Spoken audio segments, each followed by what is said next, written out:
All right, man. It's the annual Celtics eliminated video. This one feels a little different for reasons that I don't really know right now. Maybe I'll figure that one out like 6 hours from now or something. Did you guys have fun watching that basketball? It was a hell of a game. But for me, the disappointment right now, it feels different than what it normally is when they get beat. I don't know what it is. I don't know if it's because like the anger was all about the last game, and so this one was more of an acceptance of like, yeah, it might just be over after this roller coaster of a season where the expectations were surpassed, but I don't know. I'm having a damn near existential crisis for my team losing to the Philadelphia 76ers in Game 7. I guess we talk about the game, and then we can have some big picture Celtics conversations. Look, as far as the game goes, as far as Tatum not playing, I mean, listen, you got to protect the guy from himself. Fine. Like, I'm all good with it. As far as this game, dude, Missoula's throwing every possible thing at the wall. Weirdo starting five, high Ron Harper Jr. He's had some great moments this year, but okay. Keita and Garza are fouling like madmen. Missoula finally realizes that Vooch is unplayable. Zone versus Embiid. Jalen's guarding Embiid. Keita's on Embiid sometimes. Keita's helping off of Oubre sometimes. It's just every random thing you could think of, and then it ended up just becoming Embiid is awesome. He's going to make enough plays when you bring the extra attention on him. Maxi's going to get Keita in pick and rolls enough, even if Keita ended up being the one playable big in this game. Like, that felt like the real shift of the game, right? I mean, he ended up with 5 fouls, but that was your only hope. It was like, if he fouls out, he fouls out, because the other options just, there's nothing. And then it became Jaylen Brown and Derek White just to have to empty the clip. Was every shot good? No. Was there possessions where they took too long to switch onto Maxi? Yeah. Were there a bunch of Jaylen grind possessions of you're just going to have to make a very tough 15-footer over PG or Maxi? Yep. It was a game that honestly summed up the entire Celtics season. There you go. It took me 2 minutes to realize the feeling that I was feeling. Because the second quarter run, when Jaylen was not in the game, and then I'm on Twitter and all I see is people saying that Jaylen is minus 19 points in this game, or minus 19, plus minus, whatever. It was like, Ugo's energy was huge. He was also fouling Embiid every single second that he was out there, in the post, on rebounds, whatever. D. White, the Derek White offensive game, it happened the last game of the season. I mean, he shot like 9 for 26, but we have proof that he can shoot again. And he was 5 for 16 from 3. I swear to you, there was a moment of this game where it was like, Derek White is back, and then he had to keep on shooting because we just had nothing else, okay? Pritchard made some tough plays in the middle of the floor, and look, all regular season, the feeling of like just extra little actions and second screeners and empty side like DHOs or little flare screens or whatever just to make teams have to cover ground versus the spacing. That did not happen as much in this series. You credited some to Philly's tough defense. I mean, I've mentioned Paul George many times in the wins for the Sixers in this series, VJ, Oubre, whoever, and eventually it had to become Jaylen make a bunch of tough 12-footers. I mean, look, Pritchard missed an amazing corner 3.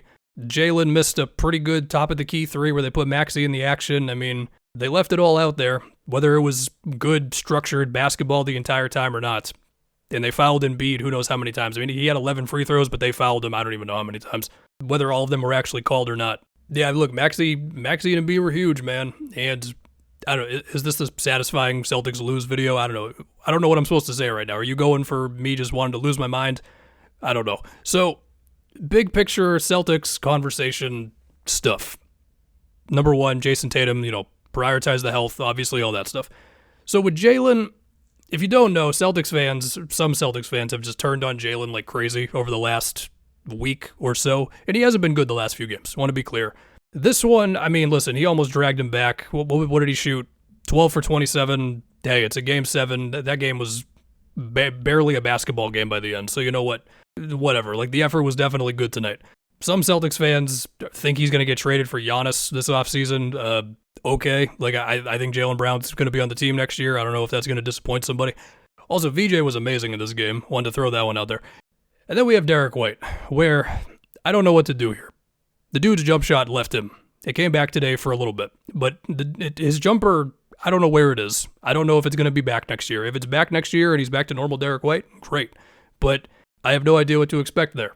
And then, as far as the roster makeup, look, in this game, they ended up taking, 40-something threes. It's a very normal number for them. 49 threes, okay? That's about at least like 7 more than you would like to take ideally, right? A couple over 40, and then after that, the math starts to get really weird. Not all of them were good shots. Some of them were, whatever.